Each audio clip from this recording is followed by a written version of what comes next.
Yeah, that's Chika. So, Chika, welcome to the set. Thank you. So, the center stage today is going to be up close and personal. Whoa. Yeah, Chika's outfit is amazing. The white sneakers, right? This is sneakers. Yep. Are looking dope, though. Thank The you. accessories, the ring, the Thank wristwatch. How many minutes did it you. take you to put off this? Yeah, you're looking good. 15 minutes. Max, Yeah. I trust you. I trust you on that one. So the center stage today is going to look at the value celebrities bring to table. That's Nigerian celebrities. Okay. Okay. I don't want to mention government. I don't really want to. Did I just did that? Because of meta and restrictions. So there's a lot of wave going on, and sometimes it's as if they ask us to patronize them when they put out their own content, put out their own product. It could Okay. be a movie, it could be a concert. Okay. I'm not trying to be, I don't know the word. I'm not trying to be entitled. But do you think we are being exploited by our own celebrities? Especially, Wow. especially when they don't speak up for us. Okay. Wow. That's heavy. But I don't think I agree with that word exploitation from our celebrities. Here's what I think. I feel like Nigeria is basically engulfed with a lot of problems that one can only take up the number they can at a time. I would want to cut our celebrities some slack Okay? because being a celebrity is not activism. You know, being a celebrity, they have like it's on them actually, you know, to speak about things that aren't going so well. Doesn't make them activists, doesn't make them a preacher. Do you get me? So I feel like they're doing the best they can, right? One can only do the much they can. And like I always say, these people are brands themselves. Before Nigeria, before the people, before they have brands to protect, right? And in protecting these brands, you know, they get entangled with a lot of business people, including the government, right? So Yeah. there is only so much that you can do, right? Yeah. So I'm sure a lot of them also try to tread carefully. Like a lot of them also try to tread carefully. So I feel like we should cut them some slack. Okay. I feel like they're doing the much they can. So when you say that they have brands that they work for and the brands they protect, how did they grow to start working for these brands? Isn't it Nigerians that conferred that status on them as celebrities because their talent is appreciated? Why I'm asking you this is we have more than 100 Nigerian celebrities. When I mean celebrities across board, the artists, the filmmakers, the actors and actresses, we have more than 100 with over 1 million followers in all platforms. And the only time you hear them well repeatedly is when they want to market some product, market a production to us. But when it's time to speak up for these people, especially in this era, they keep quiet. We're not talking about activism. Lend your voice. It's very powerful. Because during Okay. elections, for instance, you hear them talk. Okay. Like I said, a celebrity first has a business to run. Okay. In the And detriment that's of why, the customers or the hold masses. on, hold on. The customers are not the actual, you're not the one actually. The customers I know you're referring to are like the masses, right? And you know that that sponsorship, that ad is not going to come from the masses, Abi. They have a business they are working with or a brand they are working with rules and regulations, terms and conditions. That's not to say that they shouldn't speak up. where necessary. And I know a lot of celebrities who speak up all the time. Yeah. Now we have the recent movie, The Herd, Yeah, The which is Herd. facing a backlash now. Yeah. That it was produced by Etim Efyong, and it's facing a terrible backlash now because of the portrayal of Boko Haram, which everything in that movie is our reality in Nigeria today. That's his own way of speaking out. Because I was coming to that. That's his own way. So people have their various ways of trying to stay within so that they also do not lose out on things that put food on their table. So that's where I'm coming from. But they can do better. We also have the likes of Building Steven. Every now and then she's talking. We have the likes of Kate Henshaw. Every now and then she's talking. And a host of them. I saw the recent, the most recent, I didn't even expect that from Chief Priest. Because he's never been on that. He's never been in that radar before. You know, he's always vibes and jokes. But for him to have taken his time to speak to the powers that be. And he also stated it there that he knows that this could pose as a problem for him. That is speaking out. That's what I'm saying. That's not what you're saying. No, that's what I'm saying. You're scratching the surface. No, I'm not, Ekene. I'm not. I'm saying, let me say this again so that you probably understand me better. I'm saying a lot of celebrities are actually doing these things within the confines of what works for their brand. Do you understand what I'm saying? A celebrity might not come out like an activist and say, bang, bang, bang, bang, we're going to break down this thing. The government does not, a celebrity might not do that. Right?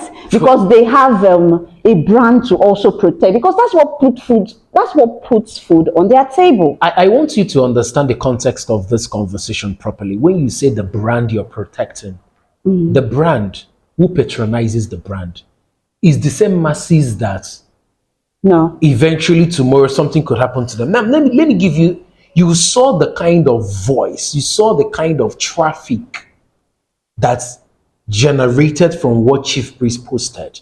Yeah. That is speaking up. But I saw some celebrities, I don't want to mention their name, that just used 2 lines, 3 lines.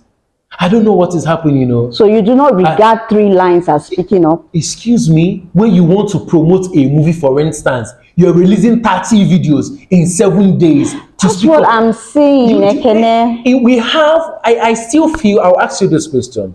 Do you feel Nigerian celebrities are also beneficiaries of the bad system that keeps them in a subtle quietness that we do not understand? Come on, we have the voice. How you will know that we have the voice is during elections? That's also another angle. I thought you said we weren't going to speak about government. I don't know why that words keep coming out from my mouth. I thought you said we weren't going to speak about government. But that's another angle. Yeah. Which, yes, we cannot deny that. Even Chief Priest that did the speaking out stated it there and said, and I quote, Sheyi Tinubu, that's a round table that we sat at. All those people cannot help you. He said it there in that statement. Yeah. It's not hidden. Nigeria is Nigeria. There's a way things work here, right? So a lot of these people are beneficiaries of this government. I remember that Tony Abraham and Eniola Badmus got bashed a whole lot for supporting Tinubu during the last election. Joke Silva now. And and most of all these icons we hold there. And they can't talk right now. Exactly the point. That's why I said, because they are a brand, I'm still saying that. Branding what? Because they are a brand and have terms and conditions on which they operate. Because this is what puts food on their table. So they need to operate within the confines of these terms and conditions. We don't know what it is. So Nicki Minaj is speaking up all the way from America. She doesn't have any brand that she... Kenny, I'm not saying that. Nicki is Nicki. Nicki is from America. So Nicki is not Nicki. Yeah, she's Nicki from America. This is Nigeria. We're talking about Nigerian celebrities, right? Nice. So it's just our system and the way it works. Except you want us to now talk about the government. Oh, please, we mentioned that name a lot, I beg. before Meta brings down this video. I beg go. Let's get into understanding our voice as a people. Yeah. It's always very difficult for young people in Nigeria to drive home a stronger message when issues arise. Yeah. Go online and see. You'll be shocked at people who can feed, they can't even feed 3 times a day, supporting something that even you look at them, you know that this is a cry for help situation for them. Is it that we are completely cut off from the reality of time? Okay. What's the hope? Okay. To be honest,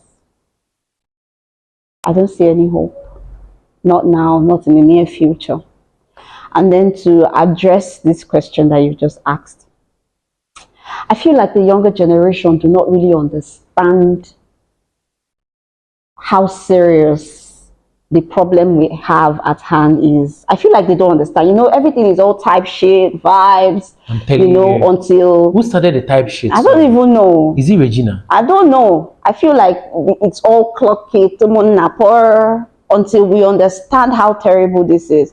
Aside that, there's something else I would like to say.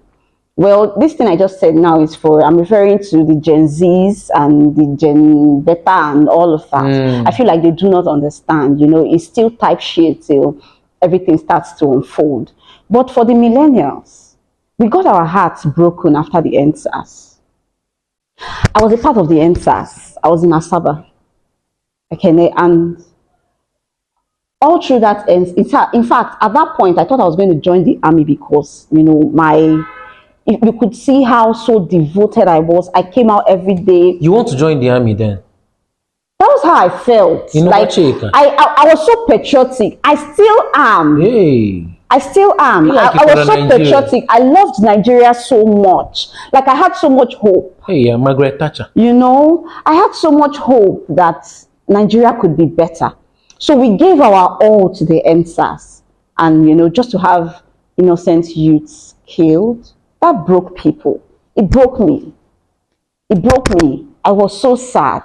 Yeah. And after having that experience, would you tell us to come out again? Would you? You don't give up. Right now, you asked me a question. You said, do you have hope or do you see? I don't anymore. Because at this point, it is obvious, and now I have to speak about the government.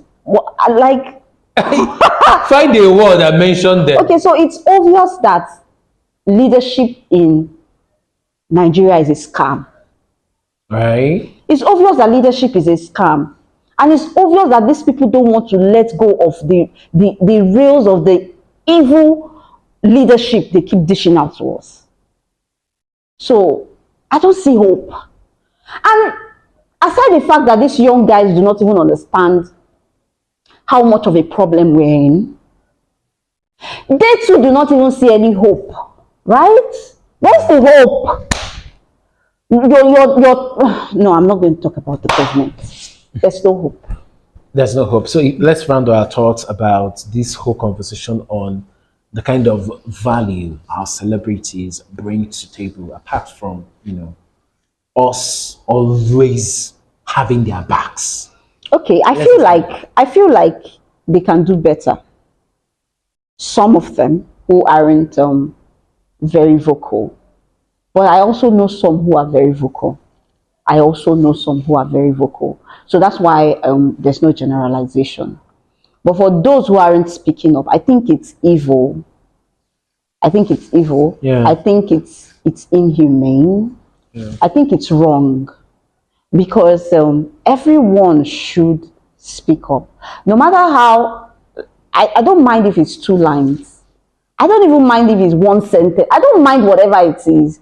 But just let us know that you're also a part. Because we're all in this country, or some in Jamaica and I'm here, right? We're all here, and we see, every day in Nigeria, it seems like there's just one story. There's just one bad news. There's just one problem. The headlines are so pick one. You don't have to talk about the 20. or you don't have to talk about the 1 million. Just pick one and talk about it. I think that's okay.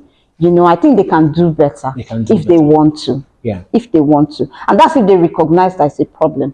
But you know, most times the problem with these things is when you're a beneficiary of something wrong, you keep silent. You keep silent. So this is me just saying, if you're not a beneficiary of something wrong, and you're so sure you're not a beneficiary of something wrong, so why aren't you speaking?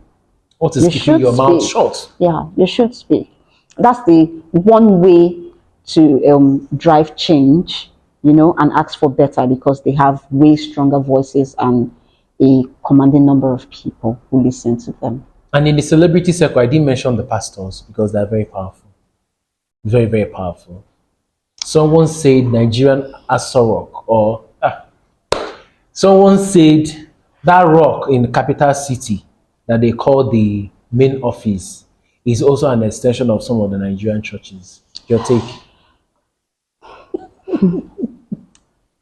I try to stay off religious conversations because, you know, Nigerians are very religious people. Like anything that has to do with pastor, bishop, man of God, avoid Nigerians. They don't even care. You know, when these people actually, they don't even understand the fact that these men of God are also human beings. Yeah. Nigerians don't know that though. That men of God are human beings. So I try to stay clear of religious conversations, but I still need to speak to this because this is important. Now, I am in the habit of sieving what I get from pastors. It's because you're knowledgeable about the Bible. Yeah, so I take what I want, and I leave the rest. But I think our pastors too can do better. Because they are the powerhouses. Yeah, because they have a lot of following. People follow these people ignorantly. Do you understand what I mean? Like people follow, he says, stand up and you're standing up. He says, give me your house and you're giving me your house. Mention 3 top Nigerian pastors that you think that they should sit up. Sorry, I'm putting you on the spot. You're putting me on the spot. You really are putting me on the spot. Okay, let's say mention 5. 5 is okay. I'm saying he's putting me on the spot. I'm saying, oh my God. I'm saying you're putting me on the spot for 3. You're not even mention 5. That's how now.